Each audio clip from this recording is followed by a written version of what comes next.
Les fonctions exponentielles sont des fonctions de la forme a exposant x, avec comme contrainte sur a qui doit être strictement positif et a est différent de a. A doit être positif parce que si on met un négatif sous l'exposant, en fonction de la valeur de l'exposant, j'aurai tantôt une valeur positive, tantôt une valeur négative. Donc en fait une fonction oscillante, alors qu'une fonction exponentielle, on a découvert que c'était quelque chose qui augmentait de plus en plus vite ou diminuait de moins en moins vite, mais en aucun cas ça ne doit osciller. Si je prends a égale 0, 0 à n'importe quel exposant, ça fait toujours 0, donc on a une fonction constante. Et si je prends a à l'exposant x, 1 à l'exposant x, ça fait toujours 1 aussi, donc c'est également une fonction constante. Partant de ce constat-là, je vais prendre deux exemples. Le premier, si a est égal à 3, et le deuxième, a exposant a est égal à 1 tiers, donc j'ai pris un plus grand que 1, plus petit que 1. Dans les deux cas, je peux réaliser un tableau de valeurs.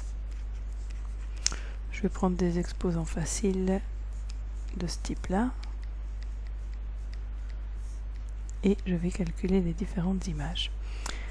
3 exposants moins 2, j'inverse et j'élève au carré, donc 1 neuvième. Ici, j'inverse. Exposant 0, ça fait toujours 1. Exposant 1, j'obtiens 3. Exposant 2, 9. De la même manière avec un tiers, je retourne, j'élève au carré 9, je retourne 3, 1 tiers et 1 neuvième. Si je cherche à dessiner ces deux fonctions dans un repère cartésien, je vais obtenir quelque chose qui ressemble à ceci. Donc je vais dessiner en orange la fonction f de x est égale à 3 exposant x, et je dessinerai en rouge la fonction f de x est égale à 1 tiers exposant x. Pour la première, f de x égale 3 exposant x, j'ai donc les points moins 2, 1 neuvième, moins 1, 1 tiers, 0, 1, 1, 3 et 2, 9, et ici bien plus haut. Et donc, je suis dans le cadre des fonctions, je peux relier, puisqu'a priori, je peux mettre n'importe quelle valeur réelle à l'exposant. Donc, une fonction exponentielle du type f de x égale 3 exposant x va ressembler à ceci. De la même manière, en rouge, j'ai f de x est égal à 1 tiers exposant x. Bien ici, je commence en moins 2, 9.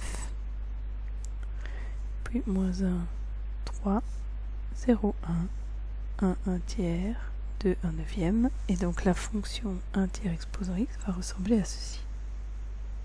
On constate qu'en fait elles sont symétriques.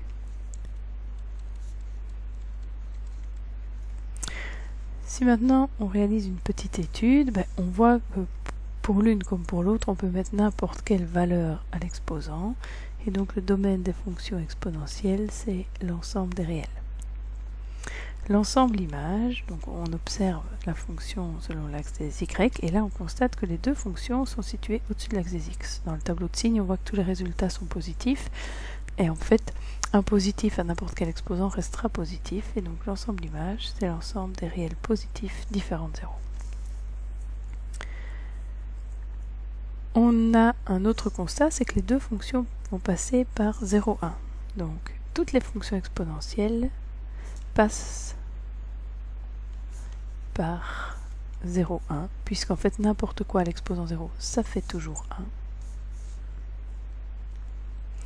De la même manière, on constate que dans le tableau, que ce soit dans la fonction jaune ou dans la fonction rouge, pour l'exposant 1, je retrouve la base 3 dans la première.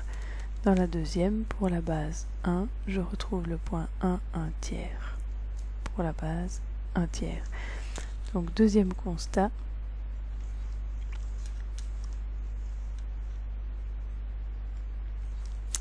C'est que toutes les fonctions vont passer par le point 1, A.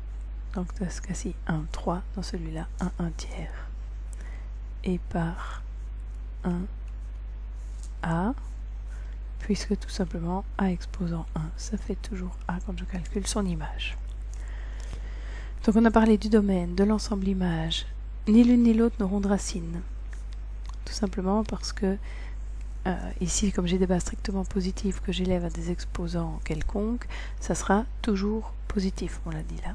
Donc en fait, on va observer, dans les deux cas, des asymptotes horizontales qui ont pour équation y égale à 0. Elles sont strictement positives. Si la base est plus grande que 1, donc dans ce cas-ci, j'ai une base plus grande que 1, je constate que la fonction est croissante. Par contre, dans le cas où j'ai pris une base entre 0 et 1, je constate que la fonction est décroissante. Pour la croissante, l'asymptote on l'observe à gauche, pour la décroissante, l'asymptote on l'observe à droite. Ceci nous emmène vers la notion de limite.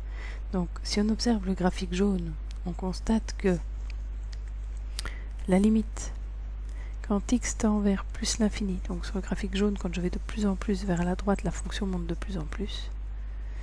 Et cette limite est égale à plus l'infini. Alors que si j'observe sur le graphique rouge, plus je vais vers la droite, plus ça descend, et en fait plus ça se rapproche de 0. Et donc la limite quand x tend vers moins l'infini de f de x est égale à 0 plus. Je vais la réécrire en dessous. La limite quand x tend vers plus l'infini pour f de x est égale à 0 plus. Voilà, donc ici je suis bien dans le cas d'une fonction dont la base est entre 0 et 1. En jaune, j'ai pris une base plus grande que 1. En parallèle, si je fais cette fois-ci la limite quand x tend vers moins l'infini, donc quand je vais voir vraiment sur la gauche du tableau, je constate que je me rapproche de l'axe des x par le haut, et donc je dis que cette limite est égale à 0 plus. Pour la rouge, même topo, quand je vais me diriger de plus en plus vers la gauche, cette fois, je vais constater que la fonction monte de plus en plus, donc que la limite quand x tend vers moins l'infini de f de x est égale à plus l'infini. Voilà, donc on a étudié les fonctions exponentielles en base a quelconque. Maintenant, on pourrait travailler, puisqu'on l'a découverte aussi, avec la base e, donc qui vaut 2,718. 2,718, finalement, c'est pas très loin de 3. Donc c'est bien une base positive différente de 1. Le graphique de la fonction e va être très similaire au jaune qui est ici, et donc toutes les informations qui sont notées là resteront valables. Voilà, donc vous pouvez vraiment repartir de ce constat. Maintenant, on a l'impression que ça monte de plus en plus vite, mais il ne faut pas se leurrer, il n'y aura jamais d'asymptote verticale pour les fonctions exponentielles. On pourrait éventuellement ajouter, comme constat, ici j'avais pris une base a égale à 3 et 1 tiers, donc des bases qui sont inverses l'une de l'autre, et qu'est-ce qu'on a observé? En fait, les deux graphiques sont parfaitement symétriques, hein. Les deux tableaux nous donnent exactement les mêmes valeurs. Donc voilà pour la première étude des fonctions exponentielles en base A.